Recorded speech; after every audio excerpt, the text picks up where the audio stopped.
diffusion du conseil en live, vous donner quelques informations. Vous avez sur votre table deux annexes qui ont été apportées. Il s'agit d'une correction sur la délib numéro 28 et la délib numéro 73, donc qui annule et remplace qui avait été donc sur le nomade, sur le conseil communautaire. Et je vais vous indiquer au fur et à mesure des délibérations, par rapport au thème qui va être mis au vote, les points où il y aura des déports, c'est-à-dire où vous ne devrez pas participer au vote. Donc je mentionnerai pour les délibs concernés les élus qui ne pourront participer. Un exemple, vote de fonds de concours pour la commune de Bas-sur-Mer. Les élus de Bas-sur-Mer ne participeront pas au vote. Voilà. Donc j'ai un certain nombre de points à ce sujet. Et puis nous aurons ce soir, vous avez vu que l'ordre du jour était copieux. Sur les 73 délibérations, nous en aurons 10 qui feront l'objet de présentation et de délibération. Voilà. Ces consignes étant données, vous pouvez lancer le direct, le service com de l'Agglo. Donc je propose, si l'on est d'accord, de désigner comme secrétaire de séance Philippe Gélan. Vous acceptez, Philippe? Très bien. Merci. Donc le premier point à l'ordre du jour, donc il s'agit d'approuver donc le compte-rendu de la séance de conseil du 11 avril 2024. Alors sur ce point, avez-vous des observations, questions à formuler? Rien sur ce point. Écoutez, je vais soumettre ce compte rendu au vote. Y a-t-il des abstentions? Des votes contre? Il est donc adopté à l'unanimité. Alors le point numéro 1, donc il s'agit de l'approbation du compte de gestion 2023 du budget principal. Donc là, je vais passer au vote tacite. Donc y a-t-il des abstentions? Des votes contre? C'est adopté à l'unanimité. Le rapport numéro 2, approbation du compte de gestion 2023, budget annexe eau potable. Y a-t-il des abstentions? Des votes contre? C'est adopté à l'unanimité. Rapport numéro 3, approbation du compte de gestion 2023, budget annexe assainissement. Y a-t-il des abstentions? Des votes contre? C'est adopté à l'unanimité. Rapport numéro 4, approbation du compte de gestion 2023, budget annexe SPANC. Y a-t-il des abstentions? Des votes contre? C'est adopté à l'unanimité. Rapport numéro 5, approbation du compte de gestion 2023, budget annexe zone d'activité économique. Y a-t-il des abstentions? Des votes contre? C'est adopté à l'unanimité. Rapport numéro 6, approbation du compte de gestion 2023, budget annexe déchets. Y a-t-il des abstentions? Des votes contre? C'est adopté à l'unanimité. Rapport numéro 7, approbation du compte de gestion 2023, budget annexe GEMAPI. Y a-t-il des abstentions? Des votes contre? C'est adopté à l'unanimité. Rapport numéro 8, donc il s'agit du vote du compte administratif 2023, budget principal. Y a-t-il des abstentions? Des votes contre? C'est adopté à l'unanimité. Rapport numéro 9, vote du compte administratif 2023, budget annexe eau potable. Y a-t-il des abstentions? Des voix contre? C'est adopté à l'unanimité. Rapport numéro 10, vote du compte administratif 2023, budget annexe assainissement. Y a-t-il des abstentions? Des votes contre? C'est adopté à l'unanimité. Rapport numéro 11, vote du compte administratif 2023, budget annexe SPANC. Y a-t-il des abstentions? Des votes contre? C'est adopté à l'unanimité. Rapport numéro 12, vote du compte administratif 2023, budget annexe zone d'activité économique. Y a-t-il des abstentions? Des votes contre? C'est adopté à l'unanimité. Rapport numéro 13, là il s'agit du vote du compte administratif 2023, budget annexe déchets. Y a-t-il des abstentions? Des votes contre? C'est adopté à l'unanimité.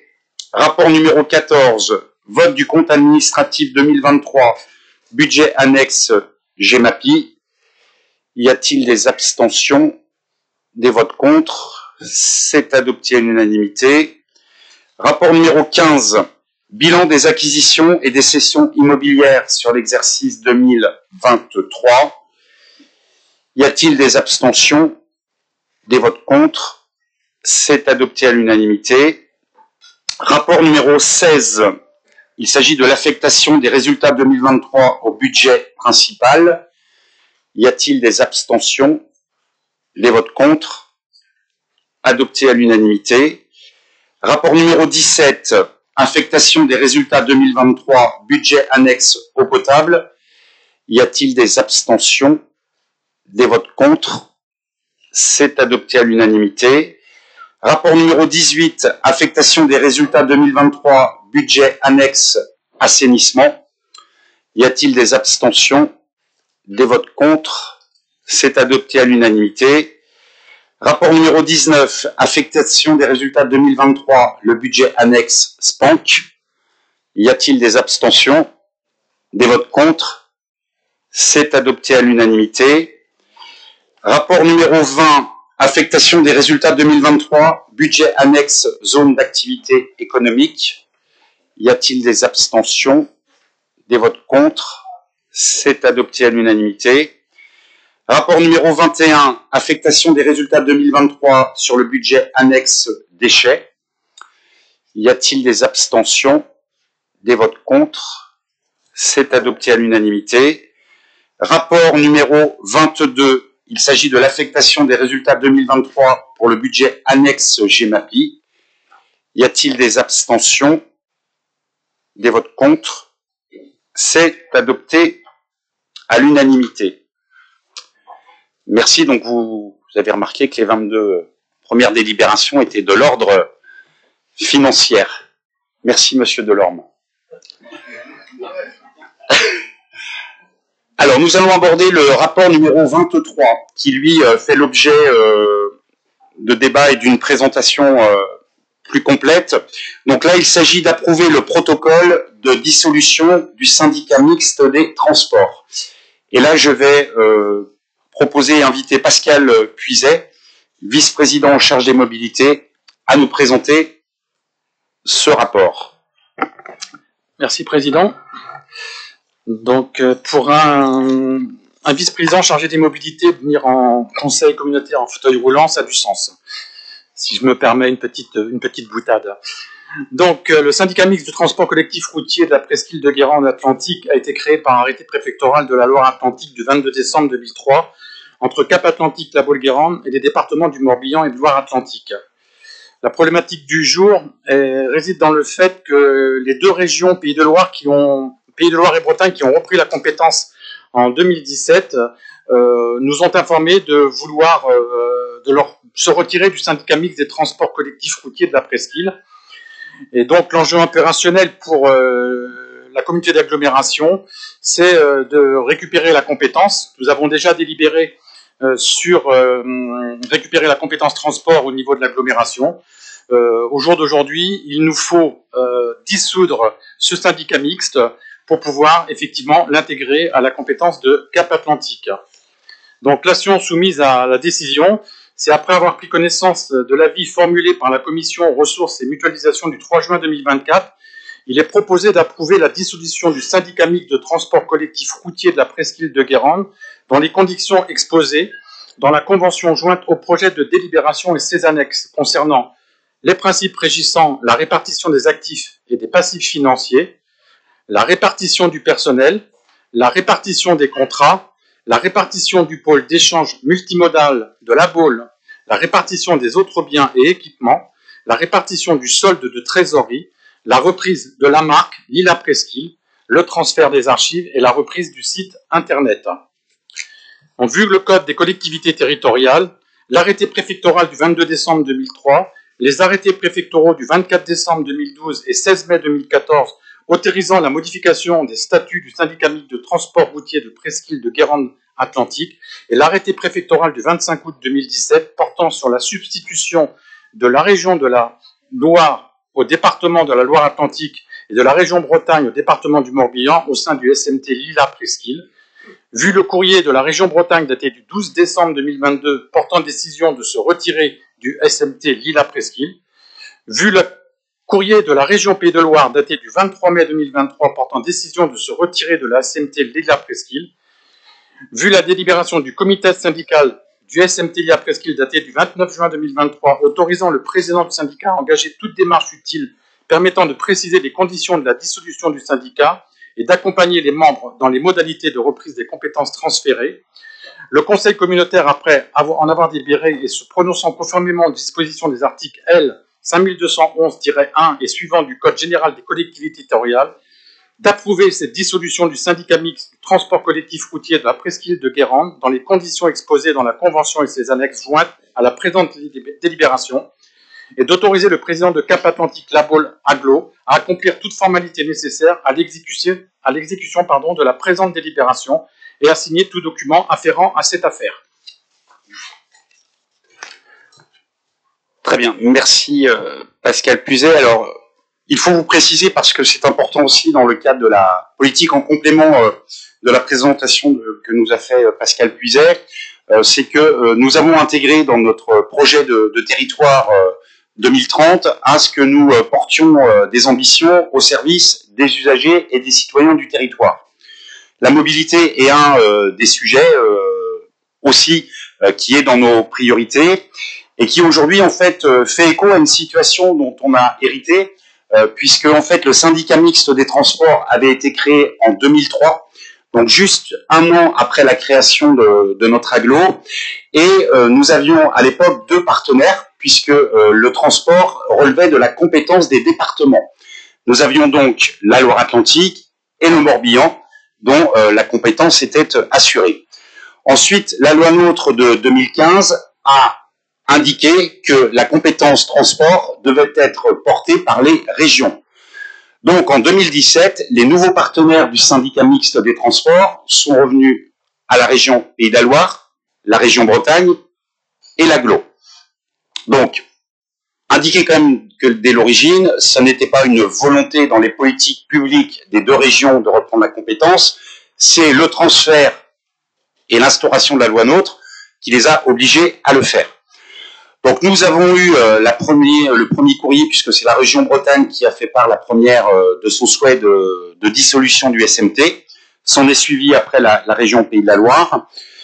Nous avons eu durant ces 6 derniers mois de nombreux échanges avec ces deux collectivités pour, une fois qu'ils avaient acté leur souhait de ne plus participer, il nous fallait nous mettre en mode dynamique pour construire ce que serait la mobilité sur le territoire, sur Cap Atlantique, la Baule, Guérande, Agglo.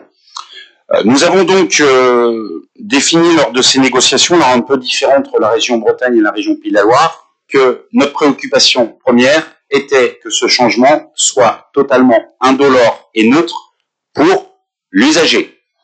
C'est une gestion interne, c'était deux régions et l'agglo, maintenant c'est l'agglo, donc il n'y a pas de conséquences sur le quotidien de l'usager.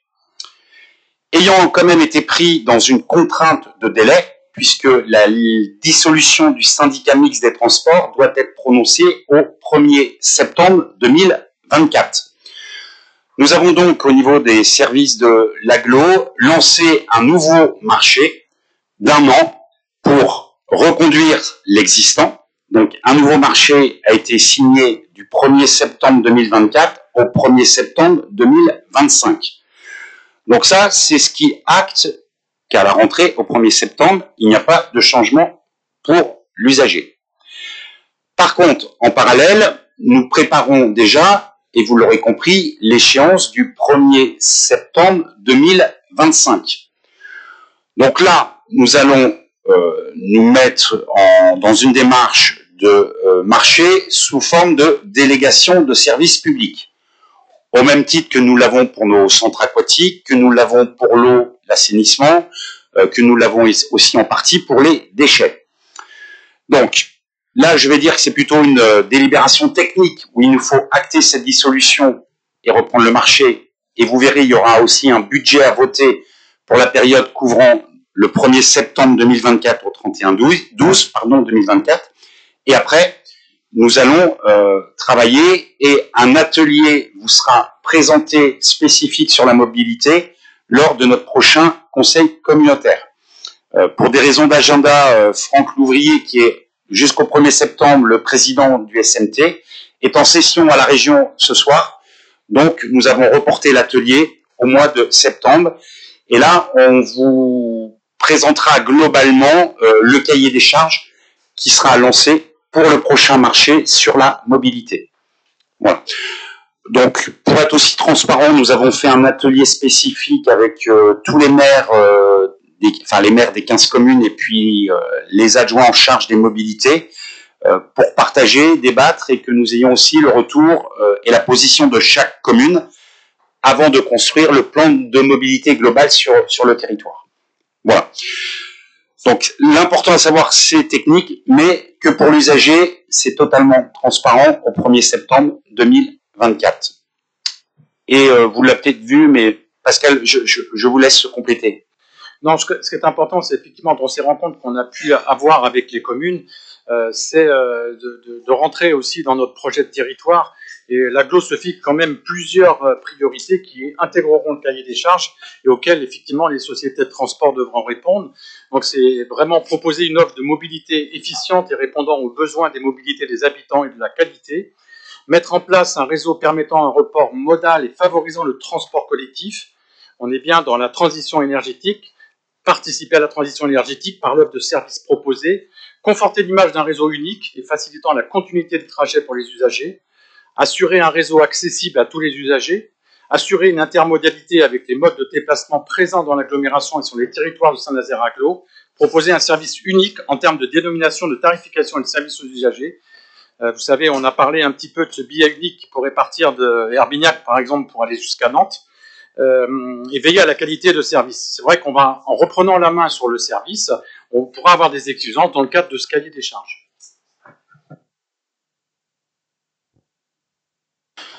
Alors bien sûr, tout ceci vous sera présenté lors du prochain atelier, comme je vous l'indiquais, avec aussi une notion qu'il ne faut pas oublier, c'est l'impact budgétaire. Donc là, nous avons déjà défini avec les conventions qui vont être signées avec les deux régions, l'impact budgétaire. Donc tout ceci, bien sûr, sera intégré et discuté, débattu dans le cadre du plan de mobilité qui sera défini pour les 15 communes de l'AGLO. Sachant quand même, et je le rappelle, il est bon de le dire, que la région garde la compétence des transports scolaires. Hein, ça veut dire que nous aurons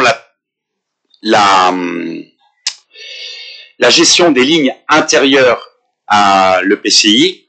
Il y aura un contrat avec la Bretagne pour les lignes de la Loire-Atlantique vers le Morbihan. Et il y a par contre une délégation qui sera donnée à la région pour l'AGLO entre notre territoire et Saint-Nazaire-Aglo. Voilà. Ce qui fait partie aussi d'une contribution financière de la région Pays de la Loire, puisqu'elle nous délègue à l'AGLO cette compétence-là. Voilà. Donc ça veut dire aussi qu'il y a dans cette démarche des échanges et des approches qui sont faites aussi avec notre territoire voisin, Saint-Nazaire-Aglo. Hein, donc c'est deux modèles différenciés en fonction des politiques des deux régions, Bretagne et Pays de la Loire. Voilà, je vous donne à peu près les grandes lignes, les modalités, mais aujourd'hui est une étape, mais l'étape, la première pierre qu'on met pour cette nouvelle compétence mobilité que l'AGLO va porter, et le temps de septembre permettra de rentrer plus dans le détail. Alors, avez-vous des questions, observations sur ce point? Eh bien, écoutez, s'il n'y a pas d'observation de questions, je vais mettre donc au vote l'approbation du protocole de dissolution du SMT. Donc, y a-t-il des abstentions, des votes contre? C'est adopté à l'unanimité. Donc, le point suivant qui fait écho à ce que je vous ai présenté là, donc va être en tacite. Donc, le rapport numéro 24, donc il s'agit d'adopter la convention de délégation de compétences transport public routier de voyageurs région Pays de la Loire. Donc, y a-t-il des abstentions, des votes contre? C'est adopté à l'unanimité. Et le point numéro 25, rapport 25, il s'agit de l'adoption de la convention de délégation de compétences entre la région Bretagne et l'AGLO pour la gestion de transport public de voyageurs. Y a-t-il des abstentions? Des votes contre? C'est adopté à l'unanimité. Merci. Alors, pour varier les plaisirs, je repars sur des délibérations financières. Alors d'abord, ça va être au niveau des RH, donc il s'agit de l'actualisation du tableau des effectifs. Donc il s'agit de l'approuver. Donc y a-t-il des abstentions? Des votes contre? C'est donc adopté à l'unanimité. Le rapport numéro 27, donc qui lui est en lien avec l'approbation donc de la dissolution du SMT. Donc là, le rapport numéro 27, il s'agit donc du vote du budget primitif 2024, donc budget annexe transport mobilité. Donc là, en fait, il convient de voter un budget de 4 740 000 € qui va couvrir la période du 1er septembre 2024 au 31/12/2024. Comme le syndicat mixte est dissous au 1er septembre, on rebascule dans le budget annexe de l'AGLO cette somme-là. Donc par définition, vous verrez, le budget global transport de l'AGLO, c'est à peu près 12 millions d'euros. Donc là, c'est 4,7 millions pour les 4 derniers mois de l'année. Donc y a-t-il des abstentions?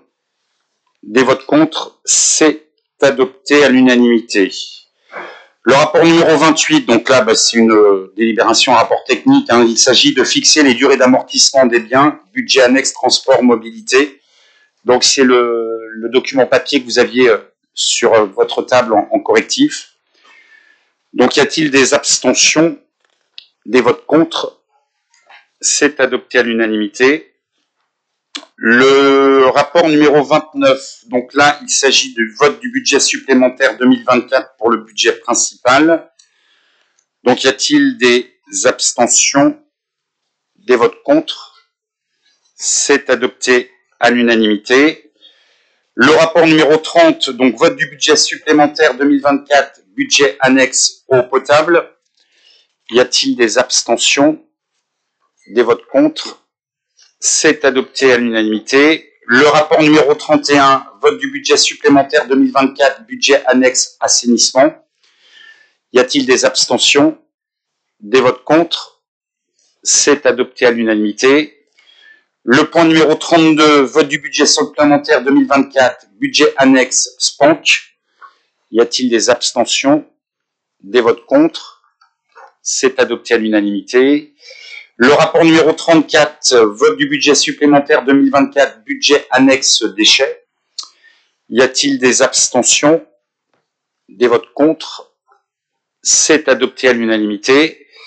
Le rapport numéro 35, vote du budget supplémentaire 2024, budget annexe GEMAPI.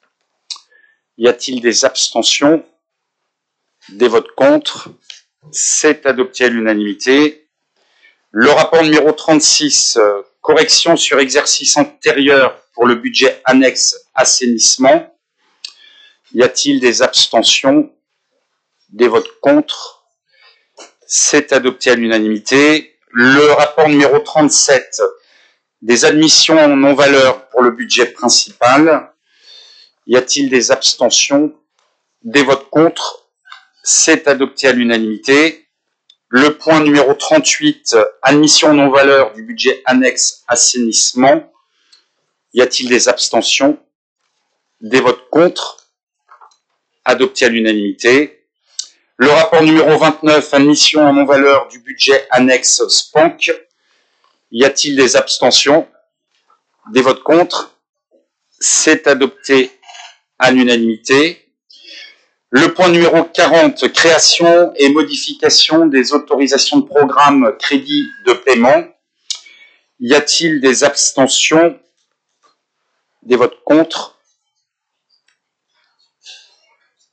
C'est adopté à l'unanimité. Alors on me fait signe que j'ai oublié une délibération. 33? 33. Je vais m'en excuser. Alors 33, rapport numéro 33, vote du budget supplémentaire 2024, budget annexe aux zones d'activité économique. Y a-t-il des abstentions? Des votes contre? C'est adopté à l'unanimité. Donc là, je reprends le fil à la 41. Alors 40. Merci. La 40, voilà, donc création et modification des autorisations de programmes et crédits de paiement. Donc y a-t-il des abstentions? Des votes contre? C'est adopté à l'unanimité. Le point numéro 41, transfert d'un emprunt du budget principal vers le budget annexe déchets. Y a-t-il des abstentions? Des votes contre? C'est adopté à l'unanimité. Le point numéro 42, donc le fonds de concours pour la commune de Basse-sur-Mer. Donc là, je demanderai le déport de Bruno Schmitt sur ce vote. Donc là, il s'agit de fonds de concours 2024, attribution à la commune de Basse-sur-Mer pour l'aménagement de bureaux pour les services urbanisme, technique, environnement. Donc, hormis la voix de Bruno Schmitt, y a-t-il des abstentions? Des votes contre? C'est donc adopté. Le point numéro 43, donc là, et 44, les deux à suivre. Donc là, je demanderai aux élus de Guérande de se déporter du vote sur ces points. Donc pour la commune de Guérande, fonds de concours 2024, attribution Guérande travaux de réhabilitation du centre administratif. Donc je m'inclus bien sûr dans le déport. Y a-t-il des abstentions? Des votes contre? C'est adopté à l'unanimité. Rapport numéro 44, donc déport des élus de Guérande. Donc fonds de concours 2024, attribution Guérande, travaux de construction d'un bâtiment administratif et d'un ossuaire au sein du cimetière paysager. Donc y a-t-il des abstentions? Des votes contre? C'est donc adopté. Fonds de concours numéro 45. Donc là, je demanderai le déport des élus de Mesquer. Donc il s'agit du fonds de concours 2024, attribution pour la commune de Mesquer, en ce qui concerne aménagement de l'avenue de Bretagne et de la rue des Sports. Donc y a-t-il des abstentions? Des votes contre? C'est donc adopté. Le point numéro 46, donc là je demanderai aux élus de Saint-Liphard de se déporter de ce point, puisqu'il s'agit là de fonds de concours 2024, attribution à la commune de Saint-Liphard pour son centre communal sur le site des Acacias. Donc y a-t-il des abstentions? Des votes contre? C'est adopté à la majorité, ou l'unanimité. Ensuite, le point numéro 47, donc aussi déport des élus de Saint-Liphard, puisque là il s'agit d'un fonds de concours exceptionnel, attribution à la commune de Saint-Liphard pour le chauffage de l'école Les Roselières. Donc y a-t-il des abstentions? Des votes contre? C'est donc adopté. Le point numéro 48, donc là il s'agit de la création d'une nouvelle IFSE de suggestion particulière. Donc y a-t-il des abstentions? Des votes contre? C'est donc adopté à l'unanimité. Le point numéro 49, il s'agit d'un annule et remplace des déontologues des élus. Donc y a-t-il des abstentions? Des votes contre? C'est donc adopté à l'unanimité. Et là, sur le point numéro 50, je vais inviter Michel Kellard à nous présenter en détail l'adoption du 3e programme local de l'habitat 2024-2030 de notre agglo. Michel. Merci, Monsieur le Président. Donc, par délibération du 9 décembre 2021, la communauté d'agglomération a lancé l'élaboration de son 3e programme de l'habitat, c'est-à-dire pour le PLH, pour la période 2024-2030. Le projet du 3e PLH est le résultat, bien évidemment, d'une démarche partenariale et de concertation et a associé les 15 communes du territoire, les services de l'État, les acteurs locaux de l'habitat. Et depuis avril 2022, date du début de la mission d'études confiée à un bureau d'études externalisé. Conformément aux dispositions, le projet du PLH se compose d'un diagnostic local de l'habitat et du logement, d'un document d'orientation décrivant les ambitions du territoire, ainsi que les enjeux opérationnels d'action et les objectifs en logement qui en découlent. Et 3, d'un programme d'action. Le projet du troisième PLH a été adopté en conseil communautaire le 21 décembre 2023 et une deuxième délibération portant sur le deuxième arrêt du PLH en commune pour faire suite aux avis des communes et du SCOT et aux besoins de précision issus d'échanges avec les services de l'État a été voté le 11 avril 2024. Le projet du PLH arrêté a été transmis à monsieur le préfet qui a consulté le comité régional de l'habitat et tout cela s'est déroulé le 23 mai 2024 et lors de cette présentation, l'État, le département de Loire-Atlantique, l'USH, Action Logement et Solia ont chacun émis un avis favorable. Voilà, donc aujourd'hui, l'avis favorable du CRH a souligné la nécessité de préciser des nouvelles dispositions de la politique de l'Agence nationale de l'habitat dans le programme d'action et on vous demande bien évidemment de prendre acte et de valider d'adopter ce troisième PLH. Voilà, Monsieur le Président. Merci Michel Kellard pour cette présentation. Alors aussi pour le lien que nous avons avec ce projet de territoire, nous avons mis aussi dans nos politiques publiques en priorité le volet logement, le volet habitat. Donc là, je dois aussi saluer le travail de Michel Kellard et des services, puisqu'il y a eu une consultation qui a été faite auprès des 15 communes, qui a fait l'objet d'échanges, de débats, et qui a permis aussi de prendre en compte les capacités de chacune des communes des 15 à pouvoir accueillir de l'habitat. Donc ceci, en fait, est une cohésion aussi au niveau du territoire pour permettre d'avoir un déploiement équilibré sur l'ensemble des communes et ainsi pouvoir répondre aux besoins de plus en plus prégnants de logement. Voilà, donc ceci nous engage sur une période de 6 ans. Alors quand je dis nous engage, et Michel le sait, nous engage chaque commune, puisque c'est bien coordonné et piloté au niveau de l'agglo, mais c'est bien l'engagement des communes qui permettra d'atteindre l'objectif de production de logement qui est fixé dans ce nouveau PLH, le troisième du nom. Alors, est-ce qu'il y a des questions, observations? Oui, Norbert Samamin. Et je vais demander à Michel Kellard s'il veut bien couper aussi son micro.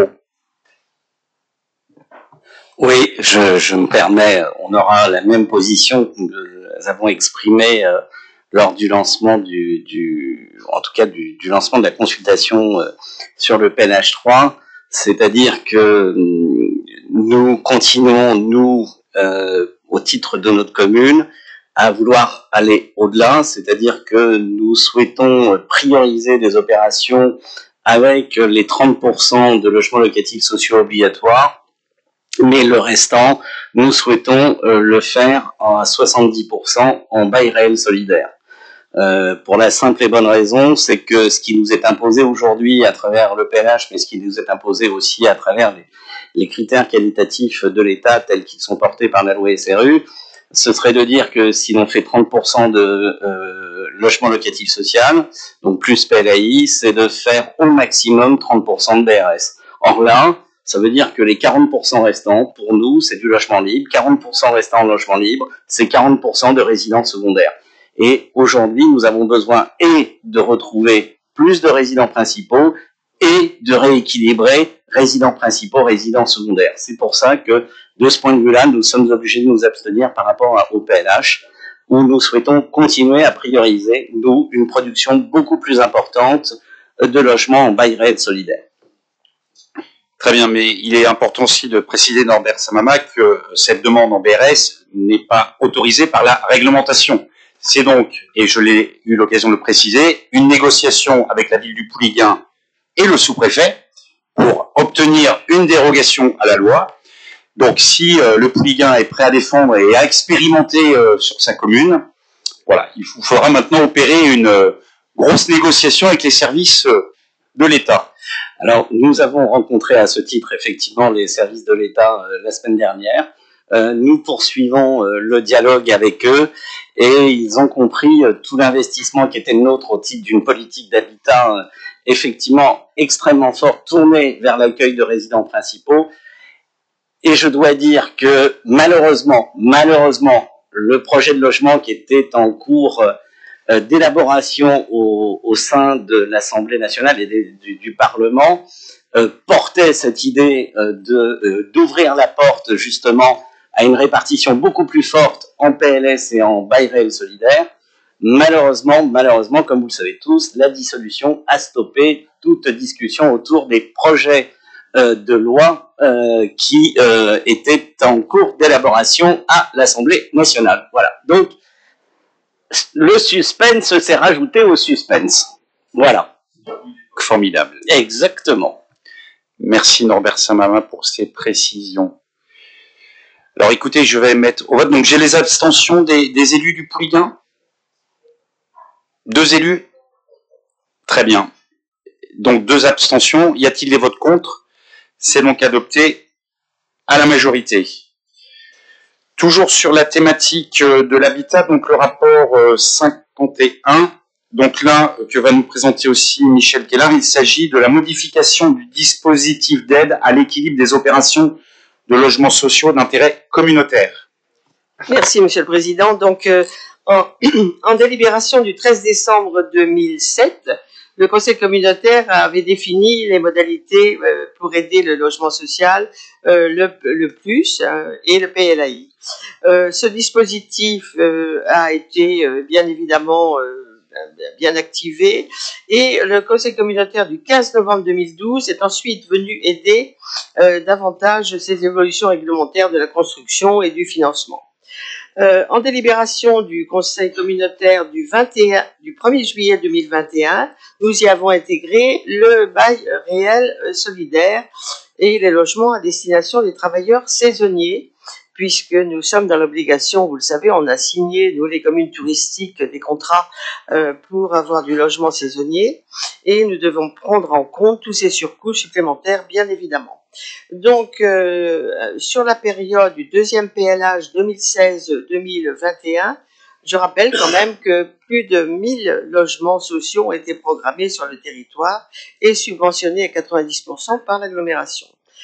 Donc, l'objectif pour la collectivité, c'est de faire en sorte d'aider davantage les bailleurs sociaux de façon à ce que leurs opérations puissent se concrétiser. Et on vous propose ce soir de passer une aide au logement locatif social en PLAI à 8 500 € par logement, alors qu'il n'était auparavant que de 7 000. Aide au logement locatif social plus 7 500 au lieu de 6 000. Et en accession BRS, 5 500 € par logement. Voilà, Monsieur le Président, pour cet ajout d'aide complémentaire de Cap Atlantique, ce qui fait que le Conseil communautaire a acté qu'il faudrait plus d'argent et on passerait, plutôt qu'1,2 million que nous avons aujourd'hui et qui sont consommés, l'enveloppe risque de monter jusqu'à 2 millions €. Voilà, Monsieur le Président. Très bien, merci Michel Kellar. Vous le voyez, cette délibération en fait est l'illustration de la politique forte qu'on porte sur l'habitat et pour lequel l'agglomération souhaite être aux côtés des acteurs. Michel Kellar l'a rappelé, hein, nous avions une aide qui avait été fixée, qui aujourd'hui était un peu décorrélée du contexte inflationniste. On le sait, le coût de la construction a augmenté. Le foncier aussi, avec la tension qu'il y a sur la demande importante, a augmenté aussi. Il était important que nous puissions aussi nous ajuster à un contexte et permettre à ce que des projets qui étaient un peu en stand-by sur des communes de l'agglo puissent retrouver une bouffée d'oxygène et peuvent voir concrètement l'opération se réaliser. Donc c'est aussi un signal fort, hein, Michel Kellar l'a dit, on passe d'une enveloppe de 1,2 million à 2 millions. Je dirais maintenant, allez-y, l'objectif étant de consommer ce budget.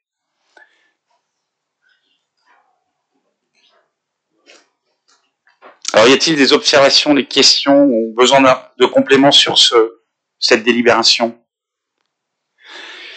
Eh bien, écoutez, je vais mettre donc au vote. Donc, y a-t-il des abstentions, des votes contre? C'est adopté à l'unanimité.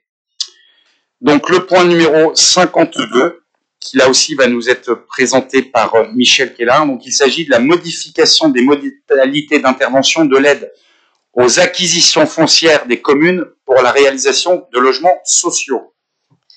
Oui, merci Monsieur le Président. Donc c'est vrai que sur la période du deuxième PLH, nous avons eu 15 acquisitions foncières qui ont été subventionnées bien sûr par le PCI et qui avaient permis à l'époque la réalisation de 130 logements, soit 2 à 3 acquisitions foncières subventionnées chaque année. Depuis 2022, il est observé une baisse des sollicitations, une demande entre 2022 et 2023, et pourtant dans ce contexte de cherté du foncier, il devrait y en avoir plus, mais les communes aussi, pas forcément des moyens financiers importants, et c'est vrai que l'aide apportée n'était peut-être pas suffisante. Donc, on vous propose aujourd'hui d'améliorer cela et de faire en sorte que les modalités d'intervention soient supérieures. Le montant de l'acquisition foncière ne pourra pas dépasser 30 000 € par logement, en plus PLAI, BRS créés, et la participation de la commune est un minimum de 20%. Aujourd'hui, on avait jusqu'à ce jour, il fallait absolument que c'était 30%. Donc là, on fait un effort supplémentaire et bien évidemment, on sollicite Cap Atlantique pour aider davantage les communes au niveau des subventions pour le foncier, pour que les communes puissent acheter davantage de foncier. Voilà, Monsieur le Président.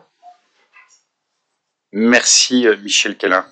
Donc toujours en écho de la précédente délibération, voilà, on est dans la même philosophie, dans le soutien financier pour notre politique habitat. Donc y a-t-il des abstentions, des votes contre? C'est donc adopté à l'unanimité. Le point numéro 53, donc là il s'agit du pré Gauvelin-Herbignac, il s'agit de la cession par Cap d'une partie de la parcelle ZO 234 pour 80 mètres carrés. Donc, y a-t-il sur ce point des abstentions, des votes contre? C'est adopté à l'unanimité. Le rapport numéro 54, qui lui va nous être présenté par Emmanuel Dacheux. Donc là, il s'agit du dépôt de la marque Triple E et le règlement d'usage à l'INPI. Emmanuel, Michel, si vous pouviez... Oh, pardon. Merci. Merci, Monsieur le Président. Cap Atlantique, la Guérande Aglo a validé dès 2022 dans sa stratégie emploi le projet de développer un réseau d'entreprises engagées en faveur de l'emploi local. En 2023, l'agglomération a piloté un groupe composé de partenaires entreprises et partenaires éducation, emploi et formation pour travailler à l'élaboration de ce projet. Ce travail réalisé en intelligence collective a permis à l'agglomération de lancer en 2024, avec l'appui de ses partenaires, la démarche Entreprises engagées pour l'emploi, autrement dénommée Triple E, et avec pour objectif de valoriser et d'accompagner les entreprises vertueuses du territoire en matière d'emploi. Ce tout nouveau réseau compte aujourd'hui une vingtaine d'entreprises reconnues, de tailles et de secteurs différents. Ces entreprises s'engagent sur une attitude, des valeurs, mènent des actions concrètes en faveur de l'emploi et de l'orientation pour nos habitants. Ces entreprises travaillent en collaboration étroite avec le réseau des partenaires emploi, éducation, formation. Donc l'objectif pour la collectivité, c'est que cette démarche ou marque collective prenne toute sa légitimité et soit bien identifiée en tant que telle. Il apparaît maintenant stratégique que l'agglomération dépose la marque collective Triple E auprès de l'INPI, donc Institut national de la propriété industrielle. Le dépôt de marque permet de faire connaître et reconnaître les services associés au Triple E et de les distinguer et protéger d'autres marques, parce qu'il y a d'autres marques en France qui sont Triple E, mais qui ne sont pas déposées à l'INPI. Donc l'enjeu opérationnel, dans ce cadre, Cap Atlantique Labo Guérande Aglo a rédigé le règlement d'usage de la marque Triple E en tant que propriétaire de celle-ci. Le règlement définit les conditions d'utilisation et d'octroi de cette marque pour les utilisateurs, que sont les entreprises du territoire de l'agglomération. Le dépôt de la marque est valable 10 ans sur le territoire français. Donc, il vous est proposé d'approuver le dépôt de la marque collective Triple E auprès de l'INPI et d'approuver le règlement d'usage lié à la marque. Très bien. Merci Emmanuel pour cette présentation. Alors, il faut dire que ça rencontre un succès et un retour très positif d'une vingtaine d'entreprises. Alors, c'est une démarche, on va dire une forme de labellisation aussi sur l'engagement, vous l'avez dit Emmanuel. Alors, j'invite aussi parce que les collectivités, les mairies peuvent être candidates à la démarche triple E. Donc, c'est aussi...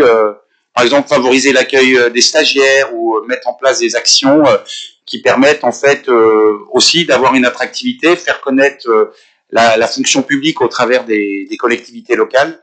Donc, regardez bien le cahier des charges et je vous invite à candidater sur cet engagement.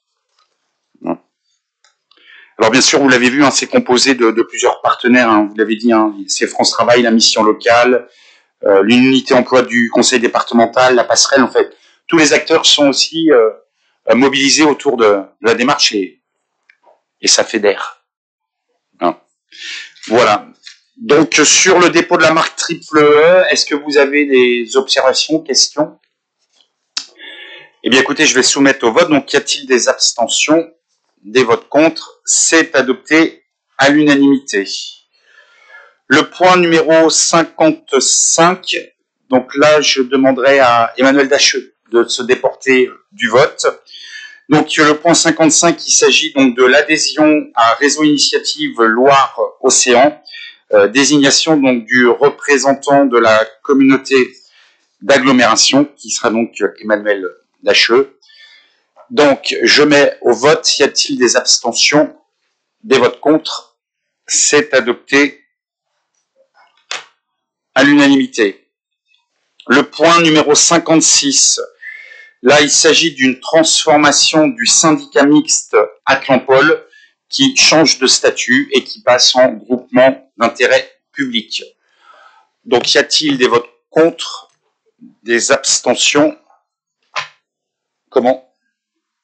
Ah, il faut que je me déporte, pardon. Donc je me déporte ainsi que Didier Cadreau, puisqu'on siège tous les deux au conseil d'administration. Donc Didier Cadreau et moi-même ne participons pas au vote du point 56. Merci. Le point numéro 57, donc là j'ai un déport de voix de Madame Massard, donc qui ne participera pas au vote. Donc ce point numéro 57, donc il s'agit des travaux de construction du conservatoire intercommunal, autorisation de lancer les marchés de travaux. Donc y a-t-il des abstentions? Des votes contre? C'est adopté à la majorité. Le point numéro 58, là il s'agit de l'actualisation du règlement intérieur du conservatoire à rayonnement intercommunal. Y a-t-il des abstentions? Des votes contre? C'est adopté à l'unanimité. Le point numéro 59, donc il s'agit de la révision de la grille tarifaire pour l'inscription au conservatoire intercommunal de musique. Y a-t-il des abstentions? Des votes contre? C'est adopté à l'unanimité. Le rapport numéro 60, donc là, c'est le rapport annuel du délégataire sur le prix et la qualité du service public des équipements sportifs pour l'année 2023. Donc là, il s'agit de prendre acte que nous avons bien eu le rapport annuel et il vous sera présenté à la prochaine séance de conseil communautaire. Donc, y a-t-il des abstentions? Des votes contre? C'est donc adopté à l'unanimité. Le point numéro 61, donc là, il s'agit du soutien au développement filière nautique du territoire partenariat pour le maintien et le financement du cluster nautique régional NautiHub. Donc, y a-t-il des abstentions? Des votes contre? C'est adopté à l'unanimité.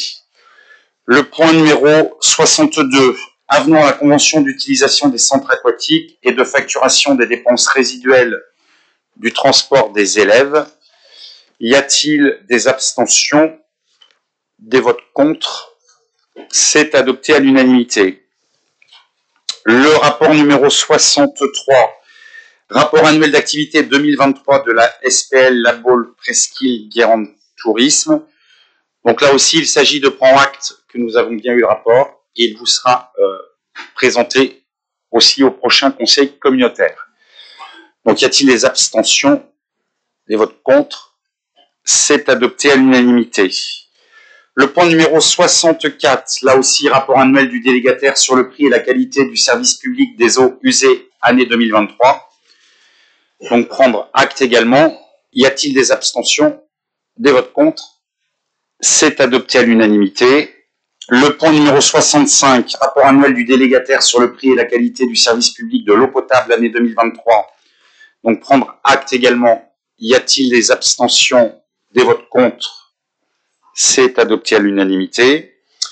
Le point 66 va faire l'objet d'une présentation plus détaillée par Claude Baudet. Et là, il s'agit du renouvellement de la convention d'achat d'eau potable auprès d'Eau et Vilaine. Merci, Monsieur le Président. Comme vous le savez, Eau et Vilaine est notre exploitant, et notamment s'occupe de l'usine de production qui est située à Ferrel. Donc, en même temps que nous, cet exploitant a changé de délégataire au 1er janvier 2024. Il convient donc de modifier la convention qui nous unit avec les nouvelles modalités qui s'imposent tant au niveau financier que technique. Alors, s'assurer de la fourniture en eau potable et une eau potable de qualité pour l'agglo, c'est un enjeu important. Il convient juste de rappeler que dans la gouvernance de la société Eau et Vilaine, anciennement EPTB, la compétence eau potable s'exerce sous l'égide d'un collège de collectivités gestionnaires de l'eau potable. Et Cap Atlantique La Baule-Guérande Agglo a toute sa place, puisque la présidence d'ailleurs est assurée par notre agglomération. Les principes fondamentaux qui sont recherchés, c'est la sécurisation, bien sûr, qui est l'objectif principal, sécurisation d'approvisionnement, mais aussi sécurisation pour faire face à toutes les situations de crise, mais également éventuellement contre des risques de terrorisme qui pourraient faire face. La solidarité et la gestion coordonnée de la ressource et des achats pour garantir les prix et les débits nécessaires à tous les membres. Et je peux vous assurer que c'est une mission bien particulière qui amène là aussi de nombreux débats au sein de notre collège et malgré tout, on va le voir, les choses se présentent plutôt bien pour nous. Pour rappel, donc Eau et Vilaine approvisionne 6 points sur l'agglo à Kervaux, Pont-d'Armes, Saint-Molf, Montpignac, Kerbourg et Sandin. Et à partir de ces points de livraison, après, c'est l'agglo qui prend le relais pour desservir tout le territoire. La nouveauté dans la convention et dans le renouvellement de la convention, c'est principalement l'inscription dans cette convention de l'interconnexion Ferrel-Cambon, qui est une interconnexion de secours qui vient en complément de l'interconnexion qui existe aussi avec Nantes. Et cette interconnexion relie l'usine de Vilaine Atlantique au réservoir de la Plaudière. Et cette interconnexion peut fonctionner dans les deux sens. C'est une réelle liaison de secours pour laquelle Saint-Nazaire Agglo et Cap Atlantique La Baule-Guérande Agglo se sont engagés pour l'un et l'autre porter un débit de secours en provenance des deux agglos de 1500 m3 heure, ce qui représente quand même chaque jour 30 000 m3 de sécurisation. Ce n'est pas rien de le dire. Au niveau des tarifs, là aussi, au moment où nous avions, monté nos échanges avec notre propre délégataire, nous ne connaissions pas à l'époque les conditions dans lesquelles Eau et Vilaine allait pouvoir négocier le tarif de l'eau. Les prix sont échelonnés en prévision sur 4 ans. Et pour 2024, ils seront de 0,6102 hors taxe par mètre cube pour aller en 2027 à 0,6157. Il faut savoir que nous avons été très prudents, nous, à l'époque, lorsque nous avons négocié nos contrats avec le nouveau délégataire. et nous avions visé un prix de l'eau un petit peu plus haut. Donc la bonne nouvelle, eh bien, c'est que effectivement ce prix qui nous est facturé va être un peu moindre et nous laissera envisager, donc je laisserai le soin à Hubert Delorme de suivre le dossier, une recette normalement de 120 000 € qui devrait arriver en fin d'année, début d'année 2025, puisque la CEPIG devra nous reverser cette différence. Et enfin, je voulais aussi préciser que l'engagement de volume annuel est fixé à 6 millions de mètres cubes pour l'agglo, sachant eh bien, que nous avons des volumes très variés puisque nous sommes une agglo saisonnière et il faut faire face eh bien, au pic de demande de l'été et là aussi l'intérêt d'avoir ces deux interconnexions de secours eh bien, présente un intérêt non négligeable. Je terminerai, Monsieur le Président, en indiquant que l'agglo donc cherche toujours à offrir une eau de très bonne qualité, ce en maîtrisant les coûts et afin de ne pas augmenter ou de façon très raisonnable le prix pour l'usager. Et je crois pouvoir dire que pour l'instant, en tout cas, la mission est acquise. Merci Claude et bravo, parce que l'eau, on le sait, est un enjeu incroyable sur notre territoire et que aujourd'hui l'eau fait partie intégrante de l'agglo et qu'aujourd'hui c'est un des sujets puisqu'il faut qu'à chaque personne qui ouvre son robinet, qu'il y ait un filet qui coule. Non. Donc voilà, donc là on vous présente la convention d'achat d'eau potable, donc qui permet, et Claude l'a souligné, d'avoir une maîtrise aussi de l'impact coût d'achat de la ressource, et on doit saluer voilà l'ensemble des négociations qui sont faites pour arriver à contenir tout cela. Alors si vous avez des questions, observations sur cette convention d'achat d'eau. Oui, Bernard.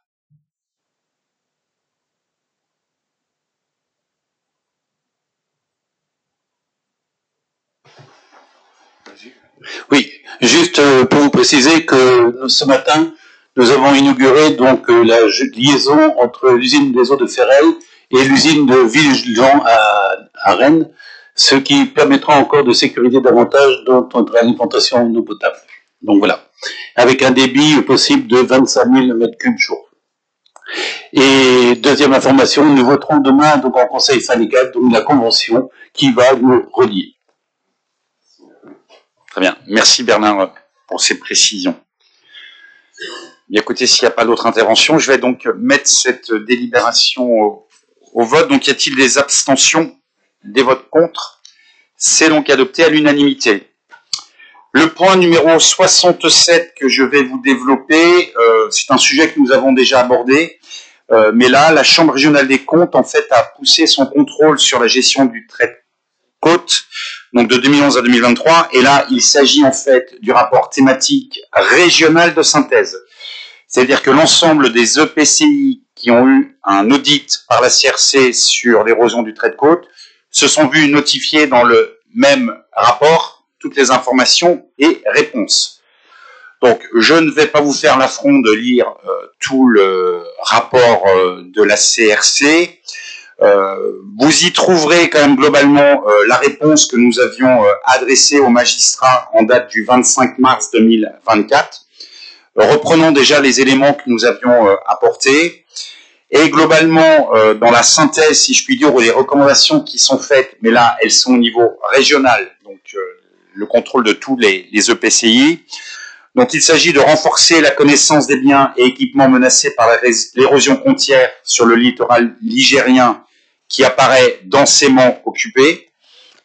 Il s'agit de finaliser les stratégies locales en cours d'élaboration pour améliorer la gestion du trait de côte. Donc nous, sous l'impulsion de Norbert Samama, un atelier doit se tenir sur le dernier trimestre de l'année 2024 pour élaborer et écrire la stratégie. Il y a aussi amélioré la prise en compte du risque d'érosion côtière dans les politiques d'urbanisme et d'aménagement. Donc là aussi, Norbert Samama, en charge de l'aménagement du territoire et de la révision du SCOT, portera aussi cette écriture dans nos documents d'aménagement. Mieux anticiper les dépenses de gestion du trait de côte pour l'instant soutenables, mais qui sont appelées à augmenter à l'avenir. Donc toujours la même question que nous nous posons, à la charge de qui? Communes, EPCI, habitants, départements, régions, État, Europe. À tous ces points, nous n'avons aucune réponse. La seule que nous ayons, c'est que les communes et l'agglo à elles seules sont dans l'incapacité de faire face au coût de prise en charge de la stratégie d'érosion du trait de côte. Donc nous avons besoin de tous les partenaires, et je pense à l'échelle européenne, pour nous accompagner. Voilà, donc je vais laisser Norbert peut-être ajouter sur ce point quelques précisions ou compléments, Norbert. Oui, je crois qu'il faut prendre ce rapport pour ce qu'il est. C'est une analyse globale. Mais en l'occurrence, j'aimerais y apporter 2 points. Le premier point, c'est au titre de l'agglomération. Je pense que Cap Atlantique, en lien, alors Cap Atlantique, la Bande Guérande Agglo, en lien avec la Carène, mais Saint-Nazaire Agglo, et le CEREMA fait un travail de qualité depuis 2-3 ans pour établir et finaliser une stratégie locale de gestion intégrée du trait de côte. Et je crois que toutes les observations qui ont été faites dans ce rapport, en grande partie, sont anticipées depuis la démarche de nos 2 intercos en étant lauréats de l'appel à projet qui était porté par le CEREMA et l'ANEL en matière d'élaboration de stratégie de gestion du trait de côte. Donc ça veut dire que oui, Cap Atlantique est dans les temps pour réaliser cette stratégie. Oui, il y a une prise de conscience qui est forte. Mais effectivement, il y a 2 autres points sur lesquels j'aimerais revenir. Le deuxième point, c'est que cette prise de conscience, elle est aussi présente chez les communes.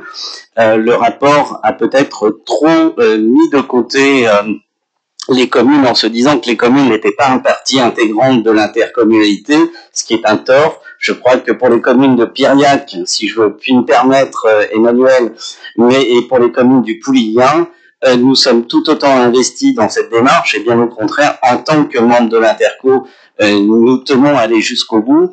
Et lorsque nous avons été pointés du doigt, je tiens à le dire, par la CRC, je le dis peut-être aussi au nom de nos communes, on ne peut pas conclure qu'en relevant 2 ou une autorisation défaillante au type du PPRM, c'est-à-dire plutôt portée sur les risques de submersion marine, qu'il y avait une aggravation par la gestion des autorisations d'urbanisme par les communes, qu'il y avait une aggravation du trait de côte. Non, loin de là, l'aggravation elle est existante en soi, mais que les communes aujourd'hui délivrent des autorisations d'urbanisme en fonction de la réglementation existante, que le PPRL est avant tout un document qui n'a pas été mis à jour, qui date de 2016, qui comprend effectivement une bande d'érosion, mais que cette bande d'érosion ne tient pas compte de l'élévation du niveau de la mer.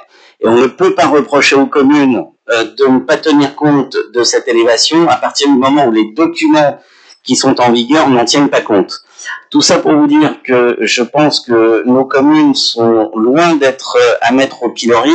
Je comprends que cette analyse de la CRC porte sur la période 2011 à nos jours, mais je pense que les 4 dernières années, depuis justement ce nouveau mandat partagé par l'Interco et l'ensemble des communes, il y a une prise de conscience qui est extrêmement forte. Il y a un beau travail qui est réalisé par les agents des 2 intercos, y compris avec nos partenaires.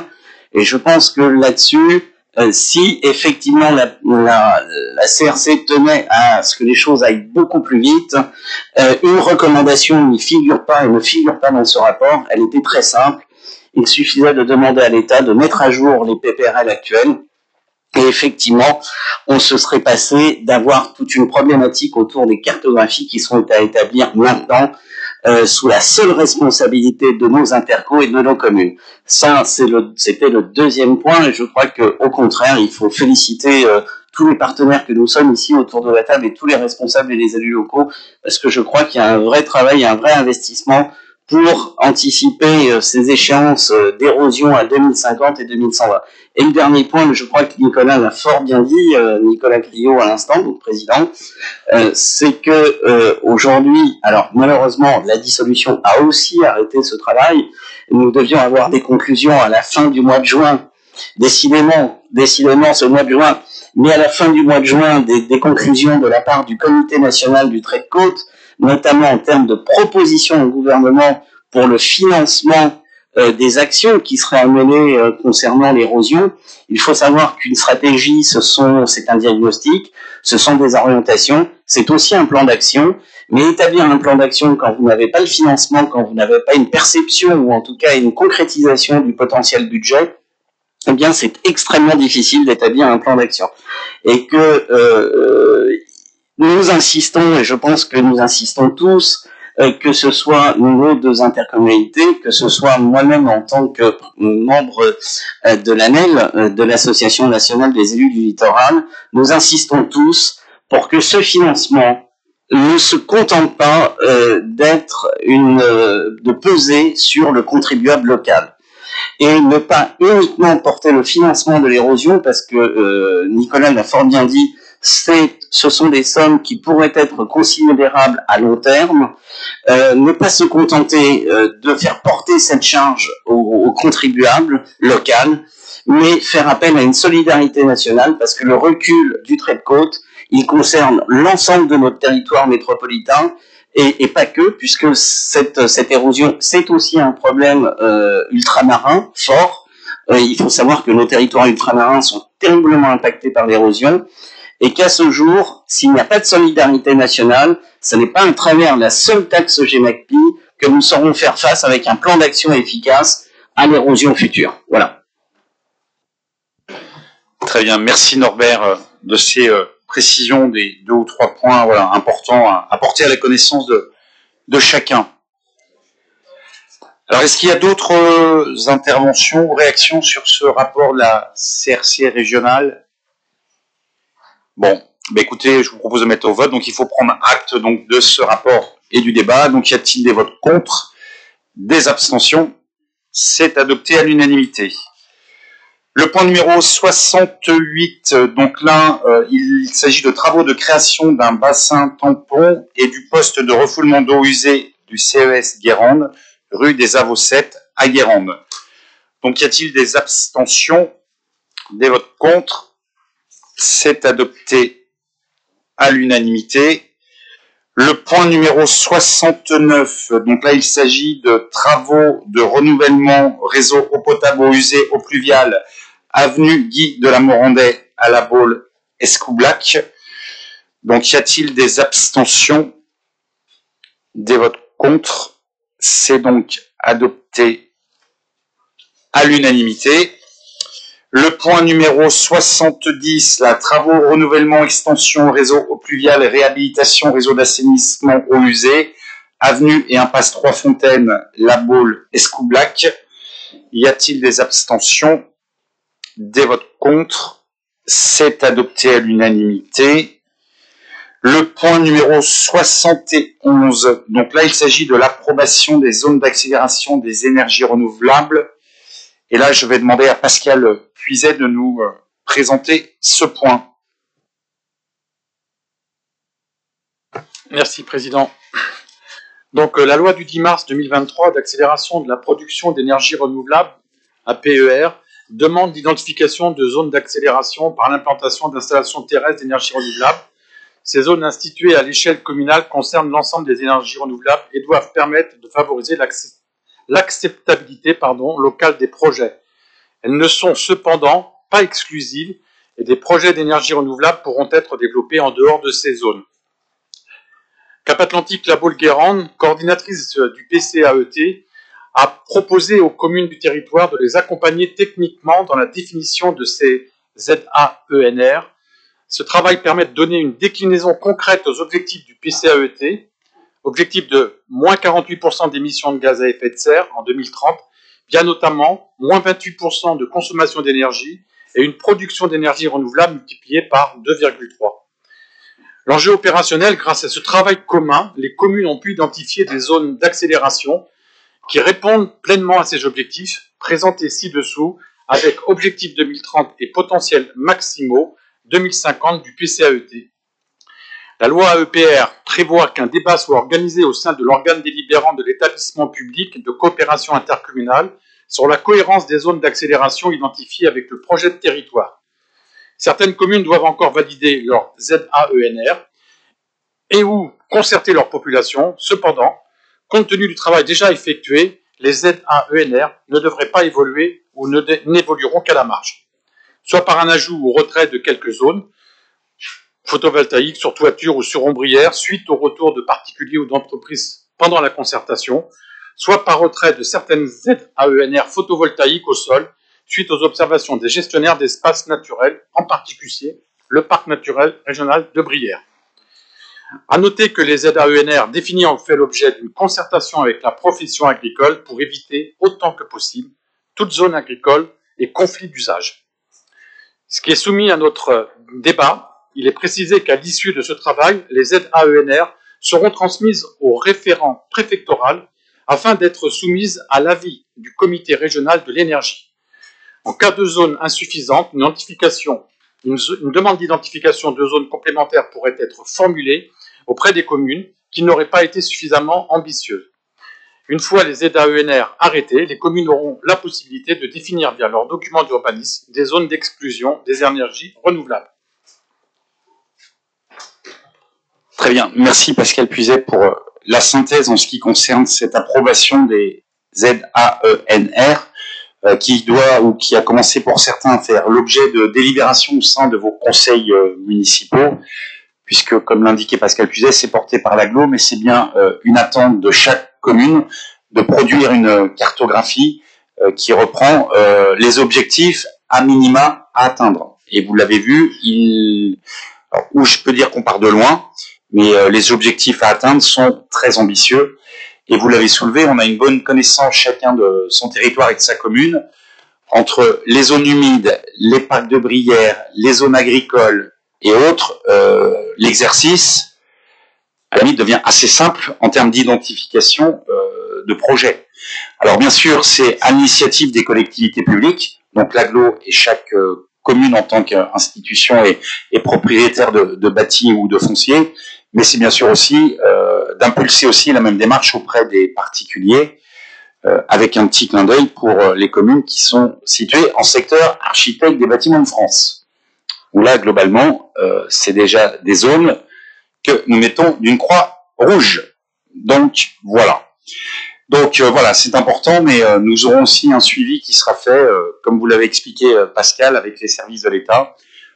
Et puis, c'est l'engagement pris dans le plan climat air énergie territoriale, dans lequel l'agglo s'est engagé dans son projet de territoire. Voilà, alors, est-ce qu'il y a des questions, observations sur l'approbation des ZAENR? Eh bien, écoutez, je vais mettre donc au vote. Donc, y a-t-il des abstentions, des votes contre? C'est donc adopté à l'unanimité. Le projet numéro 72, je vais inviter à Christelle Chassé à nous le présenter. Donc là, il s'agit du projet de modification de la réserve de chasse et de faune sauvage des Traits du Croisic et l'intégration des parcelles de l'agglomération à cet espace protégé. Christelle. Merci. Alors, c'est une stratégie qui a été mise en place par l'État en 2022 avec l'idée de créer les aires protégées, c'est-à-dire des sites à protection forte. Et sur notre territoire, la Fédération départementale des chasseurs était déjà gestionnaire de la réserve de chasse et de faune sauvage sur les Traits du Croisic. Donc, ils ont proposé au préfet de Loire-Atlantique un renforcement de cette réserve qui existait depuis 1973. Alors l'arrêté n'interdit actuellement que la pratique de la chasse, alors que les sources de dérangement de la vie faune, donc on parle essentiellement des oiseaux, ont cessé de croître avec l'arrivée de nouvelles pratiques. On peut penser aux activités nautiques, aériennes, les promeneurs, mais le pire ennemi des oiseaux, c'est le chien. Donc là, il y avait besoin de renforcer la réglementation. Donc les Traits du Croisic, c'est une réserve de 500 hectares à peu près, constitue l'un des réservoirs de biodiversité majeurs sur le territoire. On a 4 communes qui sont concernées, Guérande, La Turballe, Basse-sur-Mer, et j'en oublie une, le Croisic. Bah oui, je parle du Trait du Croisic et j'oublie le Croisic, quand même. Donc ce sont entre 25 000 et 35 000 oiseaux hein, qui viennent hiverner, qui viennent se nourrir, reprendre des forces. On peut citer des oiseaux emblématiques de notre territoire comme la vaucette, le gorge bleu ou encore la barge à queue noire. Et puis aussi un enjeu fort sur la flore, hein, puisque c'est la réserve de nourriture pour ces oiseaux. Donc la limitation spatiale et temporelle des pressions humaines sur certains secteurs à forte concentration d'oiseaux d'importance internationale, hein, mais en baisse depuis plusieurs années, répond aux enjeux de conservation de la biodiversité du territoire. Alors l'enjeu ici, c'est le renforcement de la réglementation qui contribuera donc à améliorer les conditions d'accueil des oiseaux migrateurs et hivernants, d'élargir aussi le périmètre en incluant de nouvelles parcelles, dont 2 qui appartiennent à Cap Atlantique et 1 qui appartient au département, entreront dans le cadre de ce périmètre. Donc là, ce serait d'interdire l'accès au domaine public maritime durant le pic de fréquentation des oiseaux. Là, on couvrait une période donc hivernale du 15 octobre au 15 mars. Et puis, à élargir la réserve pour limiter l'accès du public sur les zones de protection, dont je vous citais les parcelles, qui se situent sur les clairs et baules de Six-Sables à Guérande. On a ainsi qu'une partie du flanc interne de la dune de Pimbron à la Turmalle. Donc on limiterait, je vous l'ai déjà dit, hein, à interdire l'accès aux chiens non tenus en laisse en dehors des sentiers balisés, parce que c'est une forte source de dérangement. La gestion de la réserve serait assurée par la Fédération départementale des chasseurs de Loire-Atlantique et en coopération avec un comité de gestion restreint et un comité de pilotage plus général en charge du suivi de plan de gestion du site. Et ce qui est intéressant aussi, c'est que la Fédération de chasseurs propose de recruter une personne pour faire le suivi, mais surtout contrôler et mettre des amendes si nécessaire. Parce qu'on peut ajouter des réglementations, mais il faut absolument qu'elles soient respectées, d'où ce besoin de contrôle. Donc il est proposé ce soir au Conseil communautaire d'autoriser l'intégration des 2 parcelles de Cap Atlantique, d'approuver les projets d'arrêté portant création, gouvernance et gestion de la réserve de chasse et de faune sauvage des Traits du Croisic, et d'autoriser le président à finaliser et à signer tous les documents nécessaires. Très bien. Merci Christelle Chassé pour cette modification de périmètre, et je dois saluer quand même l'intégration et la participation aussi des chasseurs à nous aider dans ces protections, puisque vu l'étendue du périmètre, il faut bien sûr en avoir derrière les moyens humains, et là ça nous garantit aussi le respect et la maîtrise aussi sur ce site exceptionnel. Donc vous l'avez vu, hein, il y a, comme l'a dit Christelle Chassé, il y a 2 restrictions du 15 octobre au 15 mars. Donc pour les communes mentionnées, donc il s'agira, comme les Christelle, d'adopter en fait et de valider le modèle d'arrêté préfectoral qui est en vigueur, et d'assurer aussi par nos moyens de police au niveau des communes le contrôle du respect de cet arrêté. Voilà. Est-ce qu'il y a d'autres interventions, précisions? Oui, Annabelle. Oui, merci. Je voulais juste souligner qu'en plus de l'enjeu biodiversité, il y a également un enjeu qualité des eaux sur cet arrêté, dans la mesure où malheureusement le civisme n'étant pas toujours au rendez-vous et les déjections canines n'étant pas toujours ramassées, elles peuvent être source d'une pollution importante dans le trait du Croisic, et par répercussion des contaminations des coquillages, et donc également une répercussion économique. Donc je salue cette avancée et cet arrêté, et l'idée n'est pas non plus de stigmatiser les propriétaires de chiens, parce qu'effectivement il y a des sentiers balisés et il faut juste respecter l'environnement et respecter la réglementation. Merci. Merci Annabelle pour cette précision. Oui, Pascal Puiset. Merci Président. Alors, je voulais saluer aussi l'investissement de la société de chasse, qui sont très très souvent aussi stigmatisés. Nous, on fait un travail aussi phénoménal avec la société de chasse de Pénétin, et je pense que de les avoir, qu'ils s'intègrent et qu'ils vont jusqu'à proposer de recruter quelqu'un, je voulais le saluer. Merci Pascal, voilà, sur ces compléments. Très bien. Bien écoutez, s'il n'y a pas d'autres interventions, je vais mettre au vote. Donc y a-t-il des abstentions, des votes contre? C'est adopté à l'unanimité. Et le dernier point à l'ordre du jour, donc là il s'agit de la convention de partenariat local de la Solitaire du Figaro 2024. Donc y a-t-il des abstentions, des votes contre? C'est donc adopté à l'unanimité. Donc nous avons fait le tour des 73 délibérations inscrites à l'ordre du jour. Je vous laisse aussi prendre connaissance des décisions prises sous délégation en fonction des délégations données au président et au vice-président.